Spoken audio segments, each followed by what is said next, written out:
Hi, and on today we will be looking at crash and repair Diesel 10. For all the Diesel 10 fans out there, and you know who you are, here it is, Mr. Crash and Repair Diesel 10, okay? Without further delay, let's open him up, see what he has to offer. Alright, he comes with the boulder that goes onto the track just like the other crash and repair engines have, Thomas and Bash do, and this fits into the track so that he has something to crash into, all right? As if there are a number of things he can crash into already, all right? So, there you have him, Mr. Diesel 10, and of course, let's compare him to a couple of other Diesel 10s really quickly. There is the newly redesigned Diesel 10. Okay, so you can get a good face comparison to see them side by side, and of course, because this one has to flip his face, it looks a lot different. Okay, but on the side, lengthwise, they're almost pretty good. The crash and repair is a little bit longer, just a little bit longer than the newly redesigned one. The stripes are darker, which I like because that's more reminiscent of the Day of the Diesel's version of Diesel 10, to which he was dark and dingier on his body, okay? But now in the back, they kind of scapegoated the windows in the back, right here, on the left, right here. That is the crash and repair rear. Give them credit, they did do something with the buffers though, see that? As opposed to the newly redesigned one, which is just a plain buffer, not even a red buffer. So give them credit for that. The side, this crash and repair side has nothing on it. Unlike some of the other ones, they have both sides like flip open like with Thomas and Bash, but this one is nothing but a plain side. So take note of that.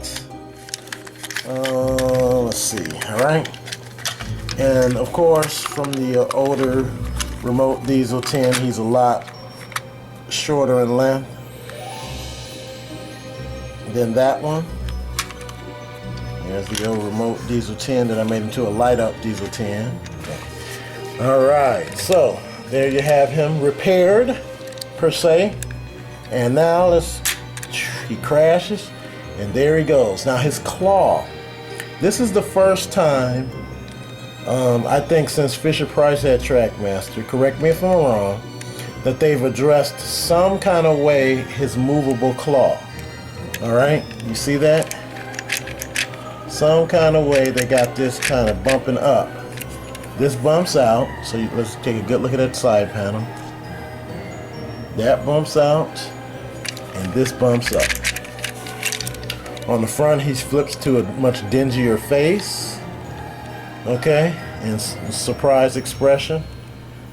So does anybody think this reminds them of the Magic Railroad Diesel 10 that was hanging from the bridge?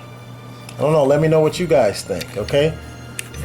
So there he is, he's crashed up Diesel 10. Man, but it'd be nice to see what this claw can do. See that? It'd be nice if they could move the claw without him crashing. Well, you can, a little bit. But I guess this is a manual type of move. Fits there. Well, I guess, well, we'll see. Alright, but there you have Mr. Crash and Repair Diesel 10, okay? So we're going to put him on a track, of course, and see how he runs.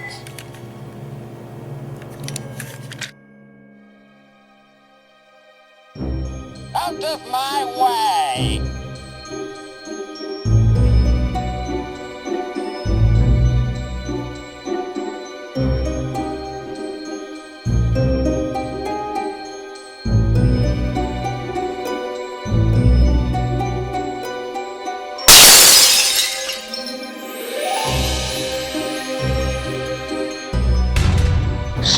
Police can't help.